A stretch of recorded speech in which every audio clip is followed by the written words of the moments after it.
Bismillahirrahmanirrahim. Respected teachers and dear students, Assalamu alaikum.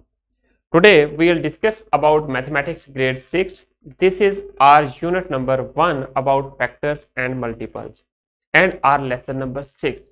In this lesson we will discuss all the SLOs which we have done in our unit number 1. हम लोग उनको जरा revise करेंगे और उसके बाद हम लोग देखेंगे, ये बेसिकली रिव्यू है हमारे पूरे यूनिट का कि किस तरह इसमें हम लोगों ने जो एसएलओ डिस्कस किए थे उसमें first SLO to identify factors of up to 3 digit numbers, इसको देखा था। Multiple of up to 2 digit numbers, prime factors of up to 4 digit numbers and express in index notation, ये चीज हमने देखी थी और प्राइम फैक्टर्स भी फाइंड करने सीखे थे। एंड देन उसके बाद अगला जो एसएलओ था base and exponents and express numbers given in expanded form and in index notation and vice versa, ये चीजें हम लोगों ने देखी। ये इस एसएलओ को भी हमने कवर कर लिया था। और उसके बाद अगला जो एसएलओ था हमारा find LCM and find HCF and LCM of 2 और 3 numbers up to 3 digits using various methods, for instance prime factorisation and division method. And then उसके बाद जो एसएलओ था हम लोगों ने real life word problems about HCF and LCM वाला SLO किया था at the end.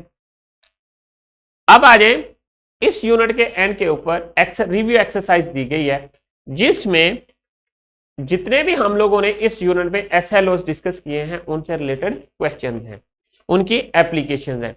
First question देखें, correct choose the correct option from the given option of each part. Her part में जो है 4 ऑप्शन है, उसमें से आपने 1 करेक्ट जो है वो चूज करना है। उसको आप इंसर्कल कर दें, टिक कर दें, it's up to you.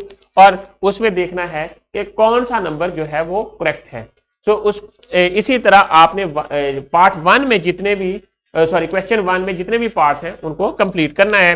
A number which divides the dividend completely have no remainder is called factor।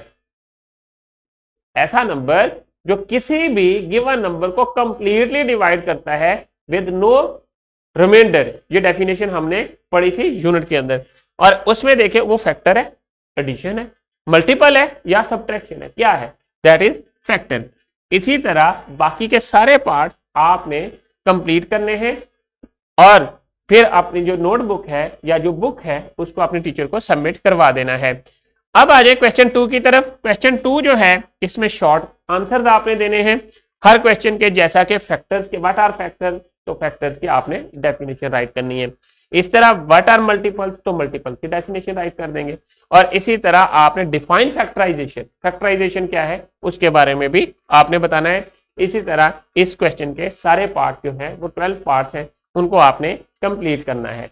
And then question number 3 से लेकर 8 तक जो है इसमें फैक्टर्स, एचसीएफ और एलसीएम से रिलेटेड जो है वो सारे एसएलओस कवर हैं, जो कि आप लोगों ने इन क्वेश्चंस को भी आपने होमवर्क में कंप्लीट करने के बाद अपने टीचर को सबमिट करवा देनी है अपनी नोटबुक। अब आ जाए समरी की तरफ।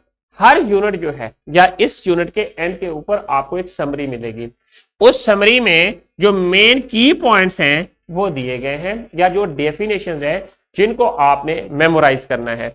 आप अपनी डेफिनेशंस को यहां से भी मेमोराइज कर सकते हैं, जैसा कि ये फर्स्ट दी हुई है। 2 numbers are called coprime if their only common factor is 1। ऐसे नंबर्स भी हैं जिनको अगर हम लोग उनका अगर प्राइम फैक्टर्स फाइंड करें और उनमें से सिर्फ प्राइम फैक्टर 1 आ जाए और कोई नंबर ना हो कॉमन जो है, तो ऐसे नंबर्स को हम लोग को प्राइम नंबर्स कहते हैं। सो सिमिलरली बाकी की डेफिनेशन आप लोगों ने खुद देख लेनी है। अब आ जाए इन डिस्क्रिप्शन बॉक्स में। डिस्क्रिप्शन बॉक्स में आप लोगों के लिए पावर पॉइंट प्रेजेंटेशन और solution manual of the exercises also available. तो students thank you very much. I hope कि आप लोगों को समझ आ गई है कि आप लोगों ने किस तरह रिव्यू एक्सरसाइजेस को कंप्लीट करना है। Thank you very much. Inshallah, we'll see in our next lesson with new SLO. Allah Hafiz.